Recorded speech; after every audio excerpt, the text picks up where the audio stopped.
who happens to be equal to the leadership quality of the father. Hindi siya mananalo. Kung baga, I don't want to use the analogy, kung sa romantic definition, si Martin Romualdez ay walang ka-sex appeal. Pero kung sa political terminology, isa siyang hindi mapagkatitiwalaang uri ng baluktot na politiko. The definition of a decadent politician is none other than Martin Romualdez. Kaya hindi siya tanggap ng mamamayan.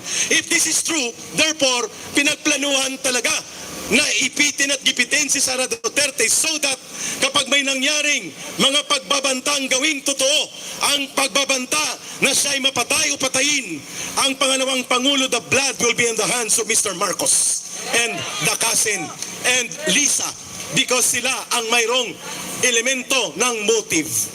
One of the important elements of crime ng murder ay ang motive.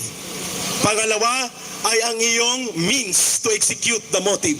At ang pangatlo ay ang pagkakataon or opportunity. Means, motive, and opportunity. May means ba sila? Yes. Sapagkat sa kanila ang poder, pundo at kapangyarihan, pati pa ang mga pwersang militar. Mayroon ba silang motibo? Of course, and what is that? They want to concentrate power on their hands beyond the term limit set by law and the Constitution, which is only June 30, 2028. Gusto nilang manatili sa poder at kapangyarihan at ayaw nilang idaan sa proseso ng isang hayag at patas na labanang elektoral. And that is the reason na sabi ni Juan Ponce Enrile, maawa naman kayo sa taong bayan, anban kayo sa arena ng eleksyon, which is 2028 pa. Ni Marcos Jr., the only accomplishment na kanyang abot ay ang non-accomplishment. That's the only accomplishment ni Marcos Jr., ang non-accomplishment. Walang ibang ginawa. Party here, party there. At ang kanyang team song ay ang paboritong kanta ng AC/DC group na Highway to Hell. Highway to Hell. Yun, biro lang yun para hindi kayo maantok. Yun po ang katotohanan. Pangalawa, there is an anonymous, hindi nagpakilala, nag-file ng disbarment complaint kay Sara Duterte sa Supreme Court. So kung ito ay totoo, ngayon ko lang nalaman na nag-i-entertain na ang Supreme Court ng anonymous or bogus na disbarment complaint. Klarong-klaro.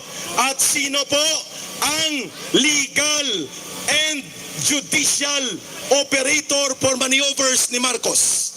Ang pangalan niya ay former Chief Justice Lucas Bersamin, who happened to be appointed by Tatay Digong as Chief Justice of the Supreme Court. Masama man ang magsumbat pero walang utang na loob. Balasubas din pala. Siya ang may kapasidad nito para gumawa ng maruruming laro sa korte, including sa Korte Suprema. Yun, mga kababayan, malinaw po na pinagkakaisahan ng iba't ibang puwersa ang pangalawang Pangulo. This is no longer about Sara Duterte. This is about decency and dignity in our government service, kung saan ang pangalawang pinakamataas na halal ng bayan na pangalawang Pangulo ng bansa, elected by the more than 32 million Filipino voters, ay hindi kinikilala ni isa mang katiting na protocol of courtesy or respect to the office, not even to the person. Bisan sa opisina na lang niya. Wala na.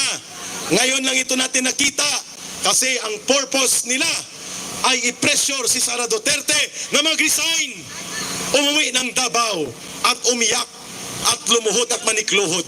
But we will not allow that to happen. Ang taong bayan ang nagbigay ng mandato at otoridad kay Sara Duterte mula sa isang halalan na popular na nilaukan. Bayan lang ang pwedeng magbawi ng totoong kapangyarihan na ibinigay kay Sara Duterte.